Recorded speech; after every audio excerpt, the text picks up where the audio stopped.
I know y'all have seen those videos of her using Pro Tools. She just makes it look so cool. Like, I've seen other people use it. I mean, sure, their music sounds good and everything, but the way she does it is different. It's different. It makes me want to go out and sign up for the trial. And I did, but that was so complicated. Like, I'm not going to get into it.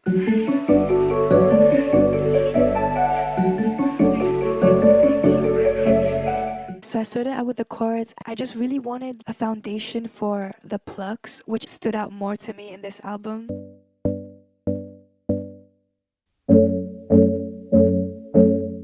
And I have a second layer with the same chords, a different sound, just to add a little bit more texture.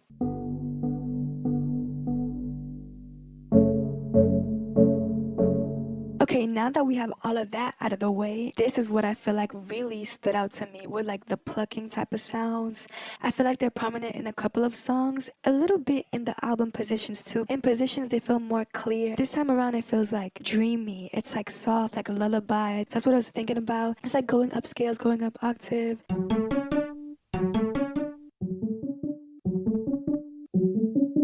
So for this first sound, it's quite muffled because I want that dreamy, you know what we were talking about earlier. So we're moving on to the next layer, which is playing the same notes, but it just adds that clarity that we took away from the first one. And you know, it's a bell type of sound, so it's like, it's a lullaby, it's a bit sweet, and that's what we're looking for.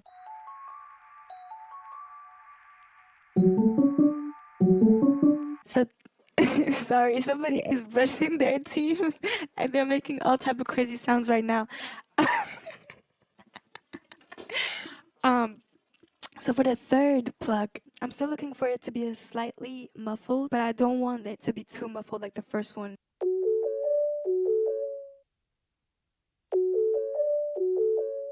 For the fourth plucking type of sound, this one goes slightly higher in terms of like notes.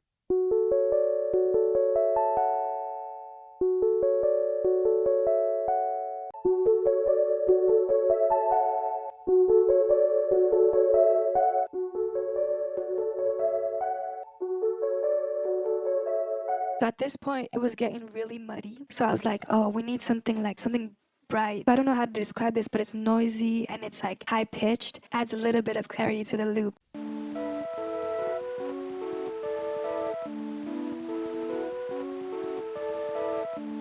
We have another sound to add more highs, and I'm just pitching it up and time stretching it.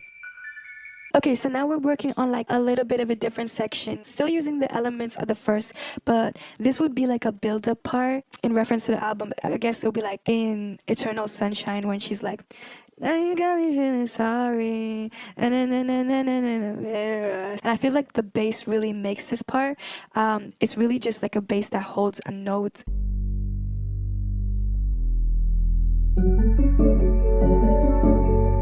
Okay, so we have this pad, but I felt like it needed to move, so I put Fruity Love filter on it, and it's the wobble effect.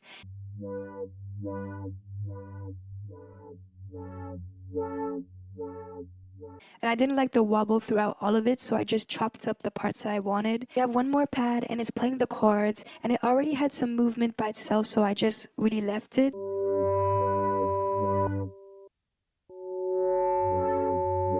So these next few sounds are just to fill out the higher frequencies a bit more. It's really just effects, and I really just wanted to sparkle.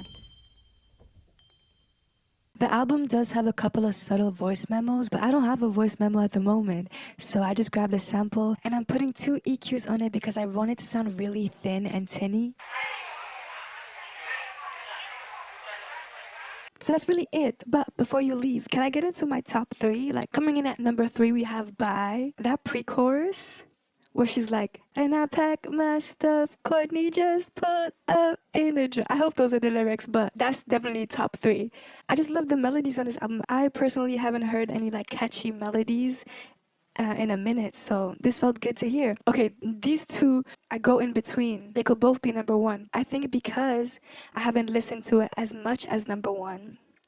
The Boy Is Mine. That's number 2. Y'all, when the beat slows down before with the clap, and it's like, the is mine. Ah! So sick. The vocals sound great. I don't even know what to say. Oh, side note. Max Martin, I don't know if this was like his sound back then. I mean, it was in the realm anyway. Imagine being around in the industry for that long and then being able to like reference yourself. That's wild, right? That's longevity. And number one, Eternal Sunshine title track. It's just so infectious to me like that. Now she's in my bed, lying on your chest, da da da da da. Like something about it feels so like sweet. Like that's the only way I can describe it. Everything on this album sounds so sweet, even though it's so sad. In terms of discography, I do think Sweetener is my favorite album. But Thank You Next will always be number two because that's the album that made me feel like, oh wait, something is going on here. Like I gotta pay attention. Positions is good too. Every time she releases an album, it's like at a point in my personal life where it's like things are changing. So now, like that she's released, I'm like, oh, what's gonna happen? Like, what's about to happen? I hope something good. But yeah, Sweetener. Thank You Next. Should I say Eternal Sunshine or is it too early? We'll just give it Eternal Sunshine, top three. But Positions has just like magic, and I turn that on when I'm trying to visualize, like I'm trying to see where do I want to go in life, you know? Oh, also, if you did listen to the album, like what songs are your favorite? I feel like a lot of people are gonna say The Boy Is Mine, because that's the song. Like, I don't know. Like, I'm going in between Eternal Sunshine or The Boy Is Mine. Which one is my favorite? I don't know. I don't know. Anyway, thank you so much for watching.